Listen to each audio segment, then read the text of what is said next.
of persecution, dispute, and war, where, for many of them, sanctuary was found in monastic communities.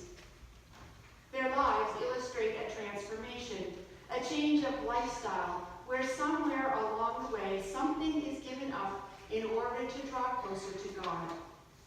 Through their prayer, they sought a closer relationship and an embodied experience of Christ. Their writings speak to the dark night of the soul, the constant struggle with shadows and with sin, and the outpouring of a spirit discombobulated with an eagerness for intimacy with Christ. They sought being whelmed by the splendor of God's glory, filled with light, a mercy and hope so fantastic that life then pales in comparison. Is this how you anticipate Christ's coming? I racked my brains, trying to come up with someone who I know who lives in such anticipation of Christ. Someone who covers an overwhelming experience and intimacy with God. And I came up short. Of course, there have always been older individuals who are praying to die, to go to God and have a sense of being with God. But it seems more like a feeling of contentment, relief, and comfort, rather than anticipation of intimacy. This is not to say that I am calling the Christian communities of which I've been a part faithless, unrighteous, or heartless. However, I would describe us as timid, preoccupied, and self-reliant, attributes that halt and embrace an excitement of Christ's coming. As we focus on the saints, I invite you to contemplate growing your anticipation of Christ's coming. Consider why it is that we walk with timidity, afraid to make deep emotional experiences, scared to enter intimate relationship with God because at some level we know that our lives would change. Consider the items and circumstances of your life that keep us preoccupied, absorbed, and busy. What can we set aside and let go of to participate in a life that has meaning? As to self-reliance, can we put our trust elsewhere? Can we focus on Christ's coming as a complete obliteration of everything we think we can achieve, earn, manipulate, or own? Let us enter Advent longing, seeking, desiring for the brilliance of God to consume the darkness in our lives and in our world, to come and be present, incarnate, redeeming that which is broken. One of the focus saints for this morning is St. John of Damascus. He anticipated Christ's coming. Yes, like us, at some point in the future he believed Christ would return, but more adamantly that Christ had come and that Christ was coming into the very next moment, the very next second, and the very second after that. John of Damascus was an 8th century hymn writer and a defender of icons. His story is quite a tale. His Christian father worked as a treasurer in the court of the Muslim Caliph Abdul-Malik in what is present-day Syria. He was quite wealthy. John succeeded his father and made a name for himself and a fortune as well in the same court. John of Damascus was considered one of the last church fathers, and yes, you heard it correctly. He and his dad were Christians working in a Muslim court. What is even more interesting is that John is known for his support and his outspokenness in the Christian dispute about the use of icons. Icons are pictures of holy people, including Jesus, that help people focus their prayer. Ironic is that it was his office in the callous court that allowed him to speak openly and have a safe life. Ironic because Muslim religion has a strict prohibition of the use of icons.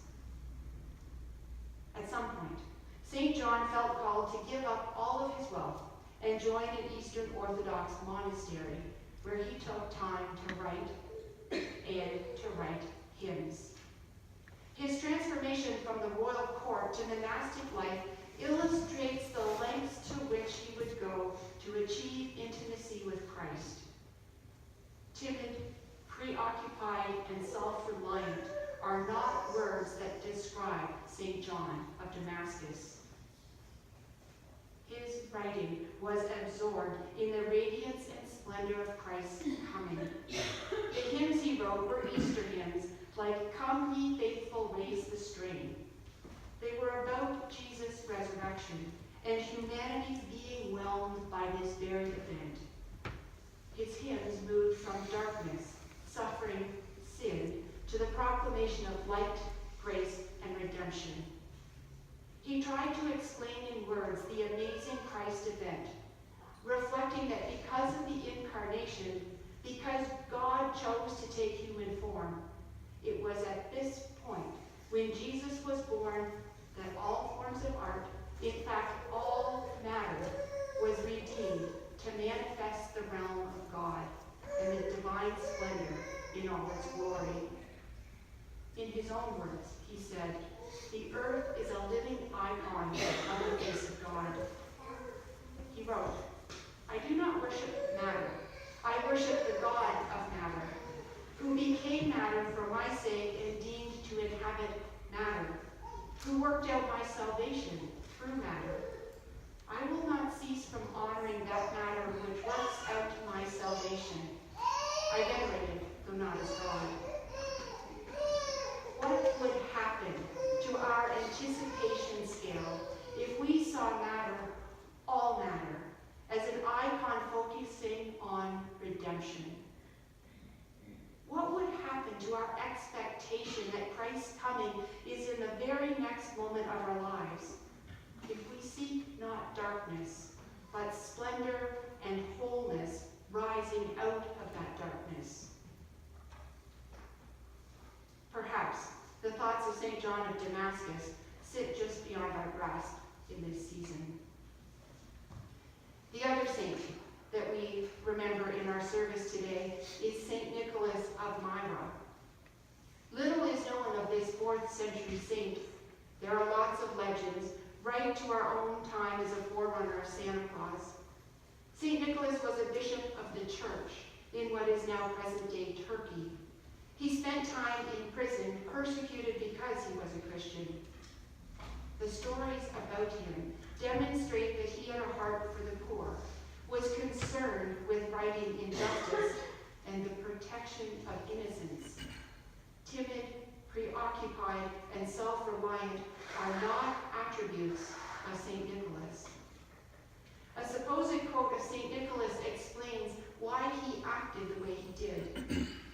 "The giver of every good and perfect gift has called upon us to mimic God's giving by grace, through faith, and this is not of ourselves." What would happen to our anticipation level if we were attuned to the gift of abundance in which we live? What would happen if we inherently embraced all that there is, that we are called to mimic God's giving? What would happen if we lived in the expectation that Christ's coming is in the very next action that we take?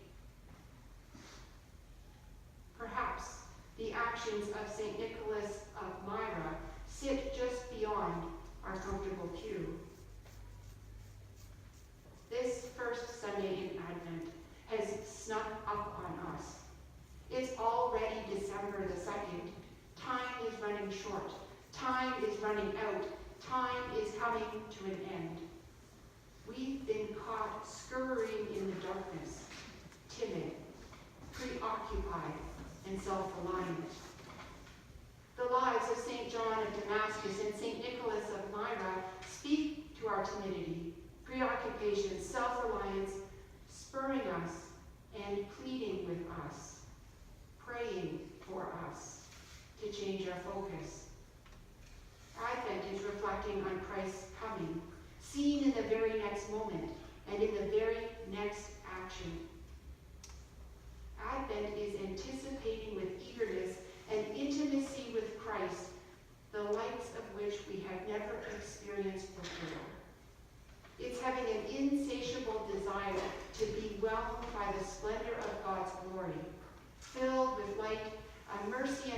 so fantastic that life then pales in comparison.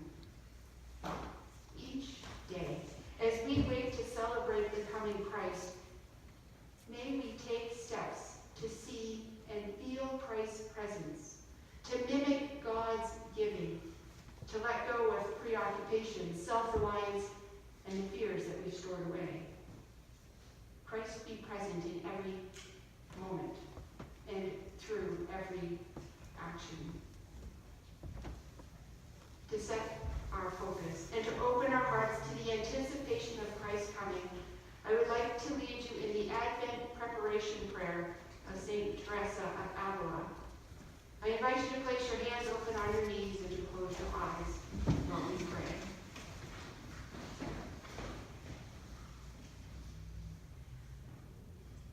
Oh my God, Word of the Father, Word made flesh. For the love of us, you assumed a mortal body in order to suffer and be immolated for us.